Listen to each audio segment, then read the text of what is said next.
Une fois n'est pas coutume, pour cette émission consacrée aux jeux vidéo, j'ai fait appel à un jeune homme de 20 ans et absolument expert en ceci. Son expertise va très loin, il connaît tout, du type de jeu, des formules d'abonnement, des joueurs, des risques. Grâce à ces plateformes de jeux, des amis virtuels sont même devenus des amis dans sa vraie vie. C'est paradoxal, mais je navigue entre une certaine fascination pour l'exhaustivité des informations qu'il a et l'inquiétude d'une certaine addictologie. Quand je l'écoute, j'ai parfois l'impression qu'il me raconte un événement réel qui est en train de se dérouler dans la rue. C'est génial parce que la technologie me fascine et déroutant car ce monde virtuel prend tellement de place. Bref, tout est accessible. Des loisirs certes, mais le cyberharcèlement et la pornographie, même virtuelle, prennent une grande réalité dans cet espace. Il est donc temps de s'informer mieux. Accéder aux loisirs, à des amis, à des paysages nouveaux, il existe 1000 façons de jouer. Et oui, aujourd'hui, c'est le grand exposé. On va parler des jeux en ligne, de leur catégorie, comment on démarre, quelles émotions ça génère, comment on découvre et où est-ce qu'on en est à 20 ans. Quels avantages pour nos ados et les risques associés. On ne va pas faire de langue de bois et on va surtout essayer de nous informer le mieux possible pour pouvoir parler le même langage avec nos enfants et discuter avec eux d'égal à égal. Mais qu'est-ce qu'ils font les ados sur Internet? Mais ils font quoi ces jeunes sur Internet? Mais ils font quoi les ados sur Mais Internet? qu'est-ce qu'ils font les ados sur Qu'est-ce qu'ils font sur Internet Internet, ces Mais ados qu'est-ce qu'ils font les ados sur Mais Internet qu'est-ce qu'ils font ces ados sur Internet? Cyber, les ados témoignent. Héloïse Dupin de Saint-Cyr.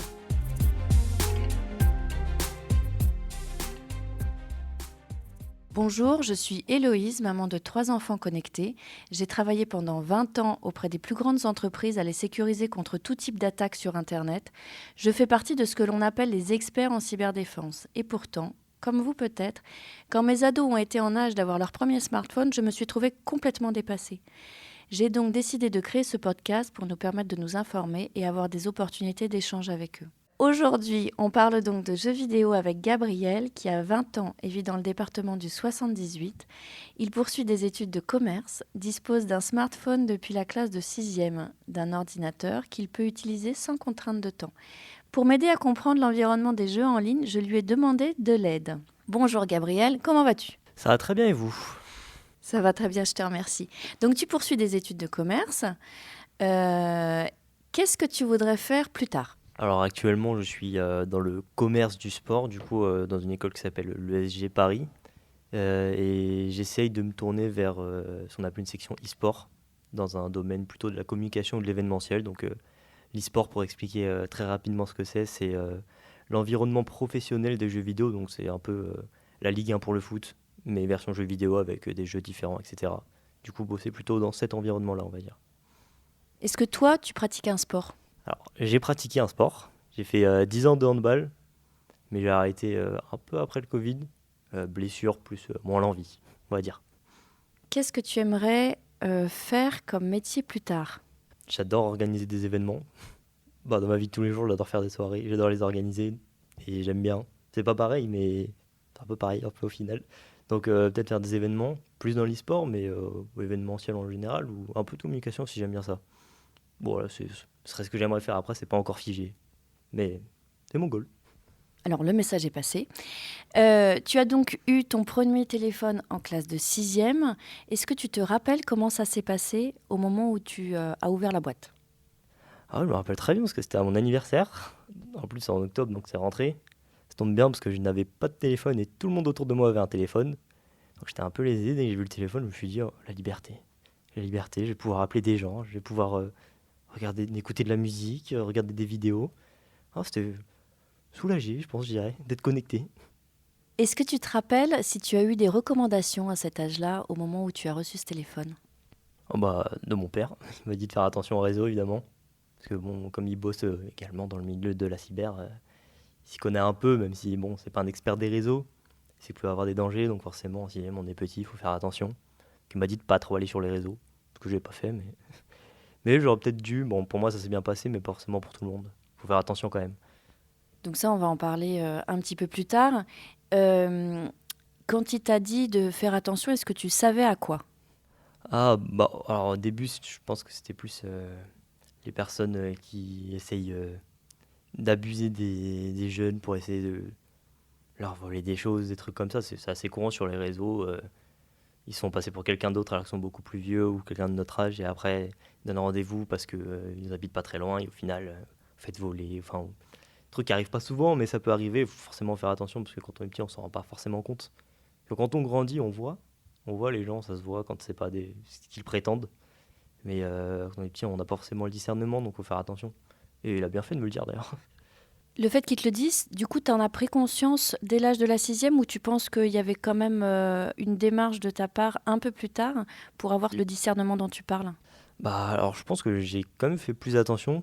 J'ai quand même tendance à essayer de l'écouter au moins sur ce domaine-là.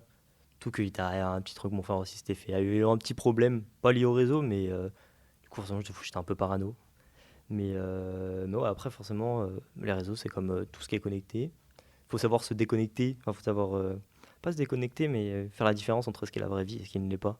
Donc quand on parle à quelqu'un qui n'est pas dans la vraie vie, on ne doit pas lui faire confiance, comme on pourrait faire confiance à quelqu'un à qui on parle de face à face. C'est pas pareil. Aujourd'hui, on va parler de ta consommation du téléphone. Comment est-ce que tu répartis ton temps d'écran et ton temps de scolarité, d'études, de jeux avec tes amis, tout ça? Bah alors moi, j'ai la chance d'être dans une école qui prend pas beaucoup de temps pour l'instant. Ah, ils ont 3h30 de cours par jour. Je peux assez bien répartir mon temps. Bah c'est bon, bah, je vais en cours du coup. Ce qui me prend 3h30 plus 3 heures de trajet. Après le reste, bah, souvent les temps de trajet, je suis pas sur mon téléphone évidemment, ou à écouter de la musique. J'écoute beaucoup de musique, mais bon, ça reste être connecté, hein. Et après quand je rentre, bah, je me mets direct sur mon PC, que ce soit pour regarder des vidéos, des streams, donc des lives quoi. C'est en direct sur des trucs que j'aime ou juste jouer avec mes amis en appel Discord, donc en appel quoi. Donc ouais, je dirais une bonne grosse partie de ma journée sur les écrans quand même. À quelle heure tu te couches? Alors, je suis insomniaque en plus de ça, donc moi, se réveiller à 3h30, 4h, à peu près. À 3h30, 4h du matin? Oui, du coup, parce que j'ai beaucoup de mal à m'endormir. J'essaie d'arrêter au moins 2 heures avant. Enfin, quand je vais me coucher, j'essaie d'arrêter vers minuit, 1h. Mais le temps que, bah, comme j'ai du mal à dormir, bah, le temps que je m'endorme et tout, que je pense à rien, ça prend du temps. Bon, je règle ça, mais c'est personnel, c'est pas forcément un problème de tout le monde. J'essaie de faire gaffe quand même. Alors, tu essayes de faire gaffe comment? Quelles règles tu t'es imposées, par exemple? Bah alors, déjà, si on veut dormir, faut arrêter les écrans un peu avant quand même. Enfin, faut pas juste, hop, on arrête le PC par exemple, on va dans le lit, on se couche. Ça va pas forcément marcher. Après, moi, c'est un peu spécial, j'ai besoin de bruit de fond pour dormir. Du coup, souvent, je mets une vidéo loin et je la laisse tourner pour qu'il y ait un bruit de fond et je m'endors devant. Mais je sais que c'est pas forcément la bonne idée, c'est juste que moi, c'est ça qui marche pour moi, mais vaut mieux juste tout éteindre et surtout mettre en silencieux son téléphone. Parce que sinon, la moindre notification, on tourne la tête, on regarde et reparti pour au moins 30 minutes sans dormir, quoi. Est-ce qu'aujourd'hui, tu te sens fatigué? Non, pas du tout. Pas du tout, pas du tout. Parce que bah, déjà, j'ai l'habitude de pas beaucoup dormir, pas depuis longtemps. Et puis ça va, je fais quand même gaffe à avoir le sommeil qu'il me faut pour pouvoir tenir la journée un minimum. Parce que sinon, je serais totalement fou. Et tu penses qu'à 20 ans, tu as besoin de combien d'heures de sommeil? Je dirais minimum 6 heures. 6 heures, normalement, c'est le minimum. Après, je peux être vers les 4h30, 5h, mais normalement, ça m'arrive pas trop. Normalement, c'est minimum 6 heures. Et le mieux, c'est 8 heures, je dirais. Sur les contenus que tu consommes en ligne, c'est quoi les principaux types de contenus? Alors, on a compris les jeux en grande partie, et ça, on va en parler. Et sinon, c'est sur quelle plateforme? Bah alors oui, du coup, les jeux, beaucoup de jeux. Sinon, bah, vers des vidéos sur YouTube, du coup. Parce que je regarde énormément de choses. Du coup, comme je l'ai dit avant, j'aime bien le milieu de l'e-sport, moi. Et j'aime bien m'informer quand j'aime bien un milieu. Donc je regarde beaucoup de live sur Twitch. Du coup, c'est une plateforme de streaming. C'est la plus grosse d'ailleurs, où il y a à peu près tout ce qui se passe au niveau des réseaux. Et bah, souvent, soit je regarde des compétitions, soit juste des gens que j'aime bien. Des fois, c'est sympa, juste on les écoute parler. Puis sinon, grand fan d'animé, donc des animations japonaises. Sur Crunchyroll, par exemple, des trucs comme ça. Alors, Twitch, je connais pas. Par rapport à YouTube, c'est quoi la différence? La différence par rapport à YouTube, c'est que YouTube, c'est des vidéos qui sont préenregistrées, puis montées, mises sur la plateforme. Donc, ça prend entre 10 et ça peut aller jusqu'à 2 heures, mais c'est très rare. Mais c'est préenregistré, alors que Twitch, c'est du live. C'est-à-dire qu'ils n'ont pas de deuxième chance. Ils diffusent en direct ce qu'ils font. Donc, si jamais ils jouent On voit en direct ce qu'ils font. En fait, ils ont un chat. En gros, c'est là où les personnes qui les regardent peuvent parler avec eux. En gros, c'est plus vivant, c'est pour interagir en fait avec leur communauté directement. N'importe qui peut avoir un compte sur Twitch? Oui, n'importe qui. Après, quand ils lancent leur live, du coup, ils peuvent mettre une restriction d'âge par rapport à comment ils parlent, par rapport à ce qu'ils mettent sur le live. Du coup, par exemple, si jamais ils savent qu'ils vont dire des mots grossiers, hop, un moins de 18, et du coup, si le compte est moins de 18 ans, bah, il peut pas y accéder. Et ce qu'on voit, c'est des vidéos des gens ou c'est une démonstration des jeux qu'ils font en ligne? Bon, moi, ce que je regarde, en tout cas, il n'y a pas que ça. Il y a des gens, juste, ils parlent. Ils se mettent devant une caméra, c'est en direct, et ils parlent avec les gens qui sont en train de le regarder. Voilà, ils font une sorte d'interaction. Sinon, ceux qui jouent aux jeux vidéo, bah, en fait, ils jouent comme s'ils jouaient tout seuls. Juste qu'ils mettent une caméra où il y a leur tête. Ils diffusent leur jeu en direct. Et ils parlent avec du coup, les gens qui les regardent. Ils commentent un peu. Mais du coup, ouais, c'est en direct, c'est pas... Il n'y a rien de retouché. L'accès à Twitch est autorisé pour les mineurs? Ah oui, c'est autorisé pour absolument tout le monde. C'est ce que revendique un peu la plateforme, c'est d'être tout public. Il y a de tout. Après, c'est comme tout, il faut savoir trier, il faut savoir se gérer tout seul. Hein. C'est pareil sur Internet, de toute façon, ce sera partout pareil. Quand tu me parles de Twitch, j'ai le souvenir de 2 sites internet dont j'avais entendu parler par le passé. Omegle, dont je parle dans l'émission numéro 2, me semble-t-il, et qui a suivi un site qui s'appelle Chatroulette. Je vois à ton sourire que tu comprends à quoi je fais référence. Est-ce que tu peux raconter ce que tu comprends de ma question? Bah, disons que c'est pas pareil que Twitch, c'est une interaction directement avec 2 caméras, 2 personnes qui discutent. En fait, c'est des personnes qui sont sur site, qui vont être mises ensemble aléatoirement, donc des personnes qui ne se connaissent pas, qui vont être mises ensemble pour, normalement, le principe serait de discuter. Et avoir le problème de Meagle, par exemple, que bon, il n'y a pas que des gens qui veulent discuter amicalement, on va dire. Il y a des gens qui sont juste là pour insulter des gens gratuitement parce que ça leur fait plaisir. Il y a des gens qui vont mettre des trucs porno parce qu'ils sont fous. Et il y a des gens qui veulent essayer de te manipuler pour avoir des choses de toi. Omegle, c'est vraiment pas recommandé normalement. Faut faire gaffe parce que c'est pas modéré en fait. Il n'y a aucune censure dessus. Donc en fait, tout le monde fait ce qu'il veut. Et quand il n'y a pas de censure, les gens deviennent fous. Donc sur Twitch, il y a de la censure. Alors Twitch, pornographie, c'est banni. En fait, les personnes qui, par exemple, si jamais il y a... Je dis n'importe quoi, mais si on voit en dessous du nombril, bah, la personne qui diffuse le live, donc le propriétaire de la chaîne, va directement être banni du site, complètement. Et des trucs comme ça, il y a les jeux d'argent aussi maintenant, je crois que je crois qu'il y a une réglementation sur les jeux d'argent maintenant, en ligne, poker en ligne, tout ça. Et après, c'est un peu tout. Après, tout ce qui est grave, évidemment, tout ce qui touche aux ethnies, les mots qu'on ne doit pas dire, évidemment, l'homophobie, etc. Tout ça, c'est banni. Et en plus de ça, sur donc les chats, l'endroit où les gens peuvent écrire, la personne qui va diffuser le live, elle peut mettre des mots à bannir. Donc si par exemple, il y a un gros mot qui part, bah, si jamais le mot est banni, la personne ne peut plus parler. Pour essayer de censurer un maximum les gens qui veulent juste soit être malpolis, soit être grossier, soit vouloir faire des choses qui ne se font pas normalement, surtout quand on sait qu'il peut y avoir des mineurs. As-tu des limites personnelles en matière de temps passé sur les écrans? Personnellement, non, pas vraiment. Parce que une grosse partie de ma vie depuis longtemps maintenant. J'ai des amis maintenant aussi. Maintenant, c'est aussi quand je peux pas forcément sortir voir mes amis dans la réalité, bah, j'aime bien aussi, justement, si eux aussi peuvent pas sortir parce qu'il y a des choses à faire, pas beaucoup de temps, bah, on se met du coup sur Discord. Donc c'est en gros, on peut s'appeler comme un appel téléphonique, mais c'est sur PC. Et en même temps, bien notre jeu au fond, ou tout ce qu'on veut. Du coup, ça me permet de parler avec eux, de faire quelque chose que j'aime bien aussi avec eux, donc de jouer, mais pas forcément que. Il y a plein de trucs que tu peux faire forcément en ligne sans jouer. Et ouais, j'ai pas beaucoup de restrictions. Je joue pas mal par jour, ou alors je regarde pas mal de choses. Je te propose de faire un jeu. Tu vas me catégoriser de 1 à 5. 1 étant pas du tout, 5 étant tout à fait. Les questions suivantes, d'accord? Donc, le smartphone est-il un bon outil pour suivre sa scolarité, c'est-à-dire les bulletins, les notes, les résultats, etc., et les informations des professeurs? Alors, je dirais 4, globalement. Parce que, alors, ouais, c'est très pratique, c'est d'un coup. Ça dépend juste de l'application des professeurs aussi. Et de l'école en général. Il n'y en a pas tous qui sont le réflexe, parce qu'ils ne sont pas forcément tous connectés. Ouais, je dirais plus 3,5. Les écrans sont-ils un bon outil pour trouver un métier?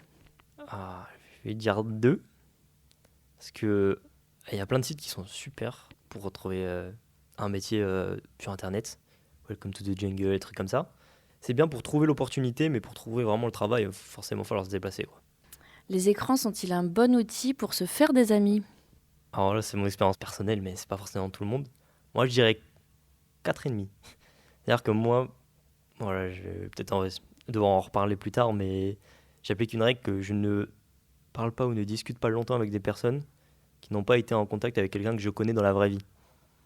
C'est-à-dire que pour me faire des amis, d'amis que je connais vraiment. Donc oui, pour ça, c'est formidable parce que juste du coup, tu rencontres des personnes que tu n'aurais pas rencontrées par l'intermédiaire de quelqu'un que tu connais, donc en qui tu as confiance. Pour moi, c'est vraiment un très bon moyen, tant qu'on sait à qui parler, on va dire. Les écrans sont-ils un bon outil pour trouver une petite amie? Ouais, je dirais 2 quand même, hein. Bon, c'est un peu pareil que le travail, pour moi, c'est... Il peut y avoir le premier pas pour y avoir la démarche, mais tant que c'est pas réel, c'est un peu compliqué, quoi. Les écrans sont-ils un bon outil pour suivre l'actualité? Là, je mets 5. C'est juste partout, sur tous les sites. Twitter, Insta, plus Twitter en vrai. Mais même juste les sites des journaux. Il y a des journaux, il y a plein de sites. C'est super pratique. Et la dernière question, je crois que je me doute de la note que tu vas mettre. Les écrans sont-ils un bon outil pour se divertir? Moi, je mets 5, effectivement. Mais bon, je vais peut-être mettre 4 en fait, parce que pour se divertir un temps, mais il faut aussi faire autre chose. Pour se divertir, oui, mais si on peut sortir aussi, voir d'autres gens, enfin, voir des gens dans la vraie vie, c'est quand même bien aussi. Donc, oui, ouais, 4. Penses-tu que les écrans affectent ta capacité à te concentrer sur tes études ou tes activités? Je dirais qu'à un moment, ça l'a été. Je ne vais pas dire quand. Je dirais peut-être lycée. En fait, c'était pendant le Covid. Globalement, comme on était tout le temps chez soi, bah forcément, il y a les deux en parallèle. C'est soit un cours à distance en Zoom, soit à jouer. Bon, le choix était vite fait. Mais normalement, non. Normalement, ça peut te distraire un peu. C'est normal. Pour autant, rater complètement ses études ou décrocher complètement, normalement, non. Est-ce que tu as déjà ressenti de la dépendance aux écrans? Ouah, je crois qu'on est un peu tous dépendants aux écrans, hein, j'ai l'impression. Plus ou moins, évidemment, enfin, surtout à mon âge, enfin, vers mon âge. Parce que bon, même si on peut dire ce qu'on veut, on est tout le temps sur notre téléphone, ça reste un écran. Même des fois, quand on est avec des personnes dans la vraie vie, on est sur notre téléphone, c'est un écran, donc en soi, on est dépendant, mais tout le monde est dépendant. Après, moi, je le suis particulièrement, dans le sens où il y a un peu toute ma vie qui se passe sur les écrans, vu que le métier que je veux faire se passe sur un écran, globalement. Mais ouais, mais après, je suis dépendant, mais c'est décrocher quand il faut vraiment décrocher. C'est-à-dire que c'est ma source principale d'amusement, même de connaissances. Mais par contre, il faut savoir pouvoir décrocher au moment parce qu'il y a autre chose à faire à un moment.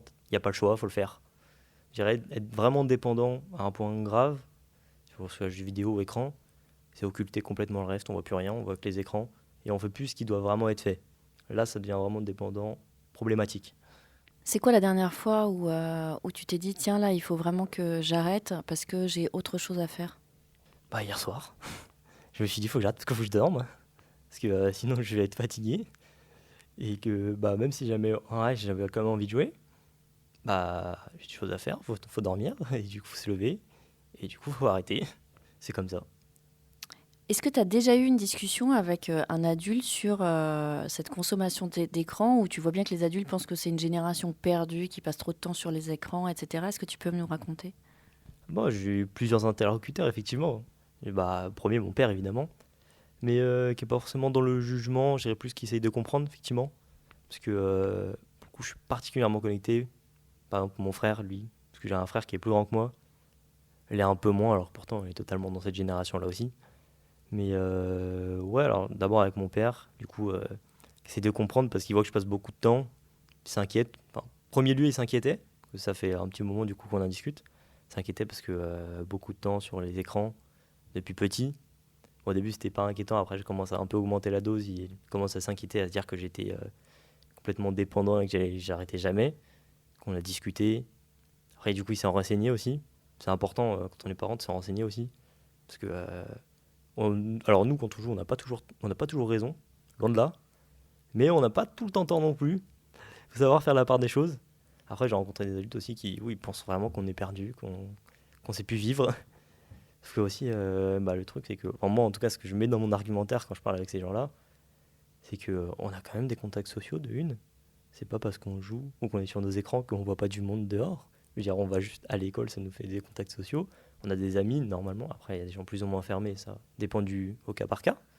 Mais ouais, et puis même, ça fait, pour les gens qui sont fermés, ça fait quand même une interaction sociale. Elle n'est pas réelle, mais par exemple, quand on est fermé, ça peut aider à s'ouvrir un peu, d'avoir parlé à des gens qu'on voit pas.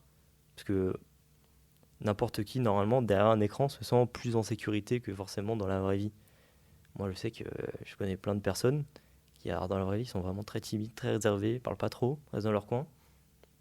Dès qu'ils arrivent derrière leur écran, ils se libèrent et après, ça impacte la vraie vie, en fait. Parce que ça reste leur personnalité. Donc ouais, je dirais que ça dépend des adultes, en fait. Il y en a qui sont plus ou moins ouverts. Il faut juste soit pouvoir avoir un bon argumentaire pour discuter avec eux et pas être fermé à aussi ce qu'ils disent. Et à l'inverse aussi, que les adultes puissent se renseigner ou justement leur donner les clés pour se renseigner. Alors, si tu veux bien, on va parler des différentes catégories de jeux en ligne. L'objectif, là, c'est de me permettre, à moi, par exemple, de pouvoir discuter avec mon enfant de ces jeux sans avoir l'air complètement novice et qui se sentent finalement en sécurité et en confiance parce que je sais de quoi il en retourne. Je te laisse nous expliquer les catégories qu'il y a, les types de jeux et tout ça. Bon, alors on va commencer simple. Je vais dire, alors il y a les jeux qu'on dit shooter première personne, shooter troisième personne. Donc alors un shooter, c'est, bon, je vais donner les plus connus, Call of Duty par exemple, ou Counter-Strike. En fait, c'est des jeux où le moment on tire sur d'autres gens. Première personne, du coup, on va avoir la vue comme si on était la personne, donc comme si on voyait à travers les yeux de quelqu'un qui tire sur d'autres gens. Plus ou moins de sang, évidemment, plus ou moins de violence dans le jeu, mais le fait est qu'on tire avec une arme et que c'est contre d'autres personnes, normalement contre d'autres humains, même si on peut jouer contre des ordinateurs, mais très peu de gens font ça parce que très peu amusant. Et troisième personne, on a la vue du dessus. C'est tout simplement ça qui change. Donc voilà, donc shooter, je pense que c'est une des catégories les plus connues. On a le RPG, dit Role Playing Game.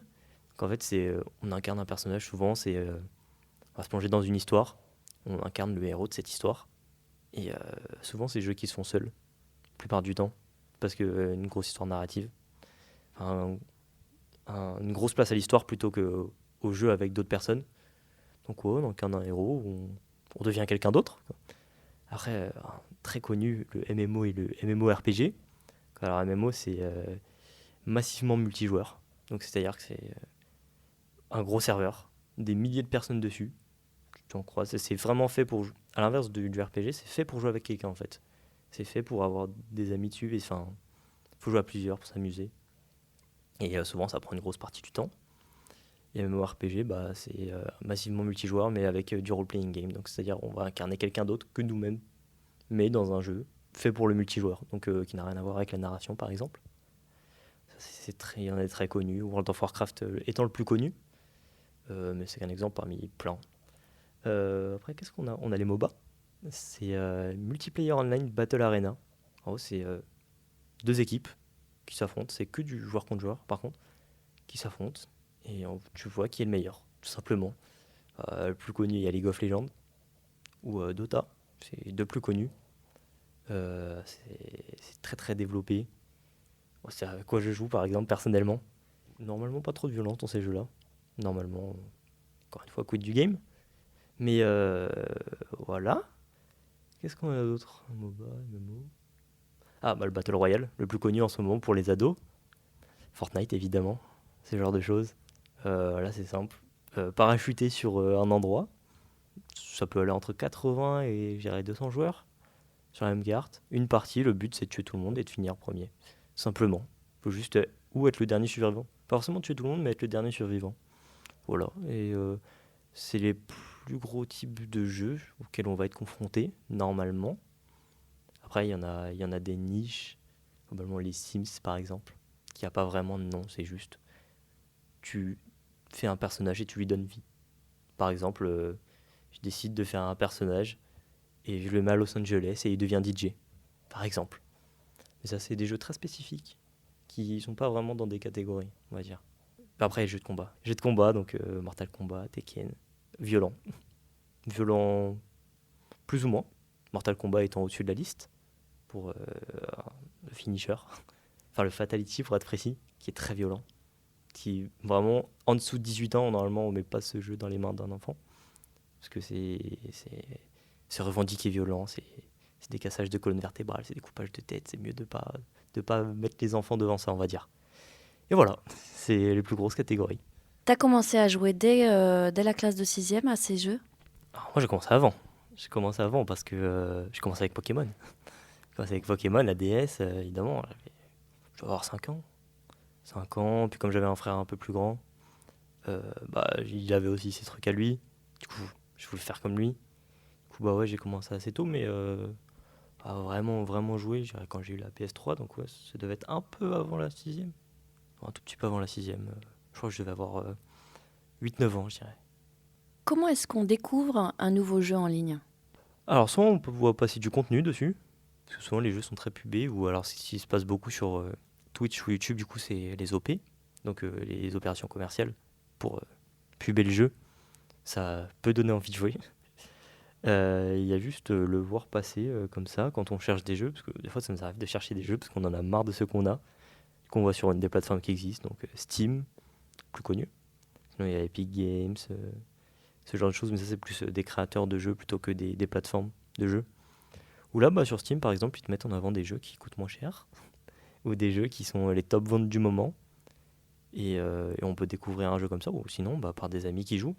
Moi, la plupart du temps, quand je découvre un jeu, c'est parce qu'il y a un ami qui m'a dit viens jouer, c'est super bien. Du coup, j'arrive et je viens jouer.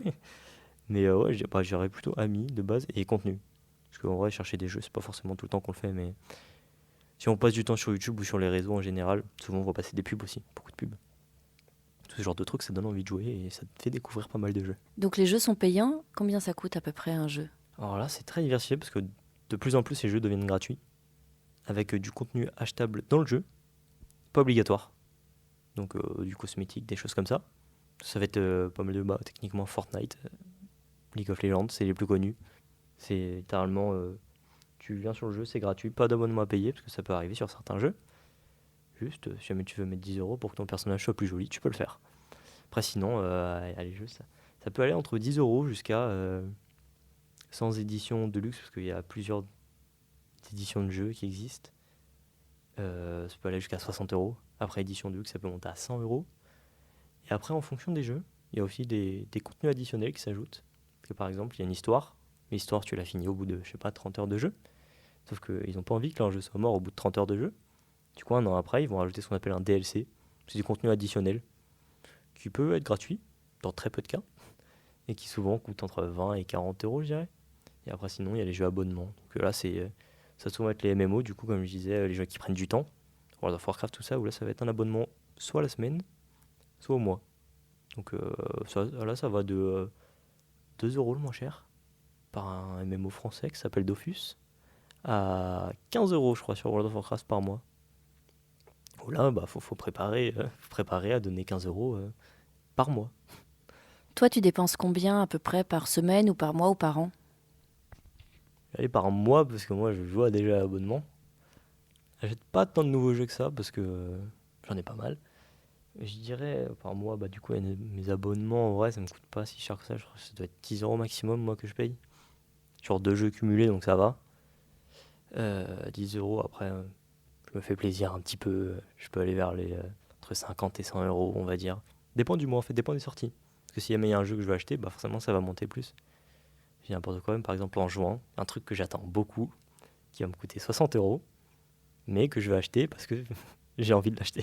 Qu'est-ce que c'est? C'est un des fameux DLC qui sort sur sûrement mon jeu préféré de l'histoire, qui s'appelle Elden Ring. C'est un monde ouvert narratif, c'est un RPG.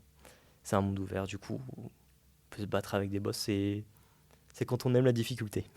Est-ce que tu penses que des parents peuvent mettre des limites sur les durées de jeu ou les accès à des salles ou des environnements pour certains jeux?